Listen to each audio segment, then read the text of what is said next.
હું છું કેયા અને તમે જોઈ રહ્યા છો ઇટ્સ મજા ગુજરાતી.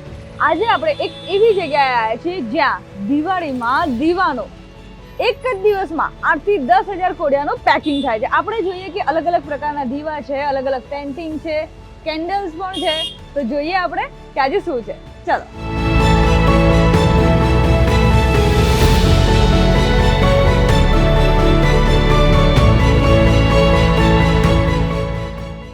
અત્યારે આપણી પાસે એવું વ્યક્તિત્વ છે કે જેમણે પોતાની શરૂઆત 2000 કોડિયાથી લઈને અત્યારે 20,000 કોડિયા સુધી પોતાનો ધંધો પહોંચાડ્યો છે.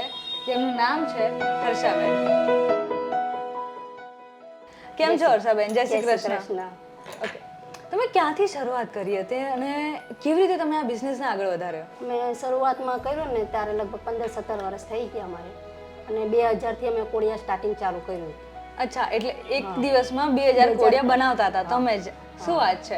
અત્યારે 25,000-30,000 જેવું પેન્ટિંગનો લોટ નીકળ્યો.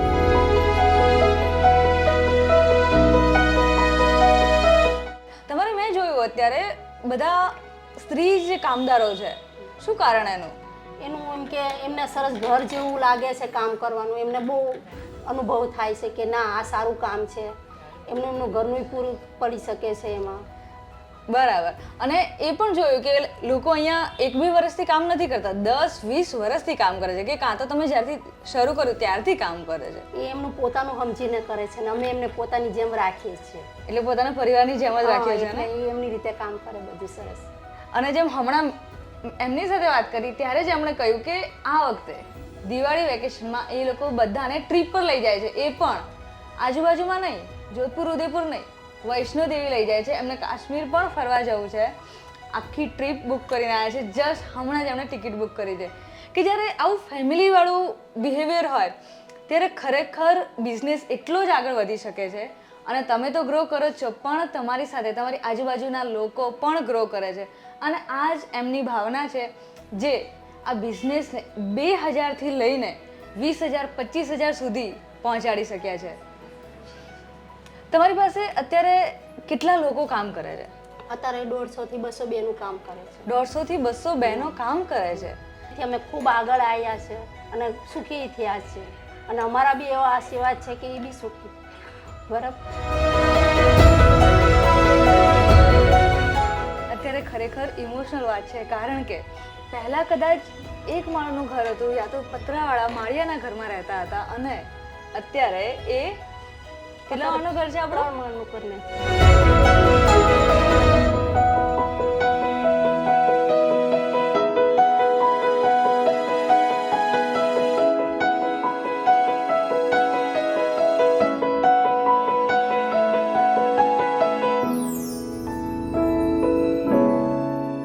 શું નામ છે તમારું? મારું નામ દીપ્તિબેન. દીપ્તિબેન છે. દીપ્તિબેન રત્નોતા. બરાબર. અને તમે કેટલા વર્ષથી અહીંયા કામ કરો? હું અહીંયા 4 વર્ષથી કામ કરું છું. 4 વર્ષથી કામ કરો છો? શું વાત છે. અને જ્યારે સિઝન હોય ત્યારે તમે એક દિવસમાં કેટલું પેકિંગ કરો છો અહીંયા? સિઝન હોય ત્યારે 4 થી 5,000 નંગ પેકિંગ કરીએ છીએ અમે. 4 થી 5,000 નંગ પેકિંગ કરો છો? એ બધું અલગ અલગ હોય. હા. દીવામાં બી પેકિંગ હોય. અને અહીંયા કયા કયા પ્રકારના દીવા હોય છે? અહીંયા મટકી હોય, તુલસી હોય છે, પછી 4 દીવા હોય છે. મટકી હોય, તુલસી હોય, 4 દીવા હોય છે. બરાબર. પછી પેલા કુંડલ આવે ને, હા હા, એ હોય છે. બધું અલગ અલગ આઈટમ હોય છે અમારે ત્યાં. તો આ વખતે નવું શું છે? નવા કયા દીવાઓ છે કે આ વખતે બહુ જ માર્કેટમાં ચાલતા હોય? માર્કેટમાં તો મટકી ને તુલસી, મટકી અને તુલસી એ વધારે ચાલે છે છે અમારે. આ વખતે માર્કેટમાં મટકીવાળા અને તુલસીવાળા દીવા સૌથી વધારે વપરાઈ રહ્યા છે. જેમ દીપ્તિબેને કહ્યું એમ, એ લોકો દિવસના 4,000 થી પણ વધારે દીવા પેકિંગ કરે છે, અને એની સાથે એક્સપોર્ટ પણ અહીંયાથી જ થાય છે.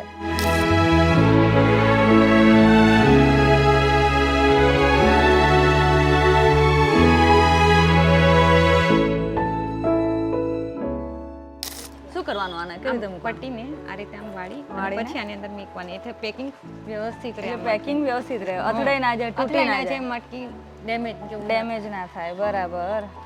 એટલે આવી રીતે મૂકવાની આને. જ્યારે કોઈ પણ વસ્તુ દીવાઓ એક્સપોર્ટ થાય છે એમાં પેકિંગનું એટલું જ મહત્વ છે. જેટલું મટીરિયલનું ઇમ્પોર્ટન્સ છે એટલું જ પેકિંગનું પણ ઇમ્પોર્ટન્સ છે કે વસ્તુ બગડી ના જાય, ડેમેજ ના ડેમેજ ના થાય પણ એના ધ્યાન માટે રાખવું પડે. બહુ જ નાની નાની બારીકીઓનું ધ્યાન રાખવામાં આવે છે. આ પેકેટને દીવાઓની વચ્ચે મૂકવામાં આવે છે, જેથી દીવા અથડાય નહીં એકબીજાને, એમનું કેન્ડલ્સ બહાર ના આવી જાય, ડેમેજ ના થાય અને વસ્તુ એવી ને એવી સરસ રીતે તમારા ઘરે પહોંચે. તમે આટલા વર્ષથી કામ કરો છો તો તમને કોઈ દિવસ એવું ના થયું કે રોજ એકનું એક કામ કરો છો, કોઈ કંટાળો ના આવ્યો ના, અમને કંટાળો બિલકુલ નહીં આવતો. રોજ અલગ અલગ કામ હોય છે. અચ્છા. અલગ પેકિંગ હોય. રોજ અલગ પ્રકારના દીવાનું પેકિંગ હોય ને? હા. બરાબર. ચલો, બહુ જ મજા આવી તમારી જોડે વાત કરીને. અને હા, આ પેકિંગ પણ આપણે એક પૂરું કરી દઈએ એટલે આખું પેકિંગ થઈ જાય દીવાનું.